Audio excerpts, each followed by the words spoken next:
হেই everyone, good morning. আজকে আমরা বানিয়েছিলাম আম পোড়ার শরবত।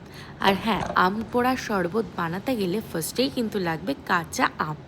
আর আমরা এই কাঁচা আমগুলোকে ভালো করে সর্ষের তেল মাখিয়ে এইভাবে ছুরির সাহায্যে কাট করে নিয়েছিলাম। কাট করে নেওয়ার পরে আমগুলোকে ভালো করে গ্যাসে হাই ফ্লেমে পুড়িয়ে নিতে হবে।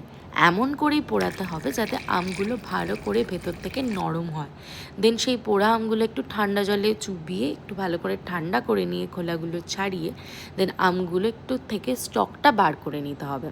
স্টকটা বার করা হয়ে গেলে সিক্রেট মশলাটার জন্য আমরা জিরেটা ভালো করে ফ্রাইং প্যানে ভেজে নিয়েছিলাম। দেন তার মধ্যে দিয়ে দিয়েছিলাম 2টো শুকনো লঙ্কা, একটু হালকা যাতে ঝাঁঝের ফ্লেভারটা হয়, মানে ঝাল ঝাল ফ্লেভারটা হয় সেই কারণের জন্য। তারপর যে স্টকটা ছিল সেই স্টকটার মধ্যে ভাজা জিরে, চিনি, স্বাদ মতন লবণ আর ওই শুকনো লঙ্কাটা দিয়ে ভালো করে পেস্ট বানিয়ে নিয়েছিলাম।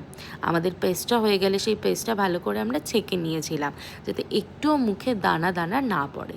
তারপর সেই পেস্টটা ভালো করে ছ্যাঁকা হয়ে গেলে তার মধ্যে স্বাদ মতন বিট লবণ আর আমরা দিয়েছিলাম গন্ধরাজ লেবু পাতা, কারণ গন্ধরাজ লেবু পাতার গন্ধটাই যেন কি ভালো লাগে না সমস্ত কিছুতে দিলে।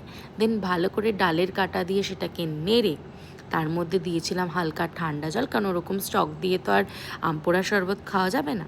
দেন ভালো করে আমরা সেটাকে ম্যাশ করে নেওয়া হয়ে যাওয়ার পরে সুন্দর করে আইস দিয়ে আর আমের স্লাইস দিয়ে সাজিয়ে নিয়েছিলাম। পুকু পুকু দেখতো এটা টেস্ট করে কেমন হয়েছে। কি এটা? আম পানা। ও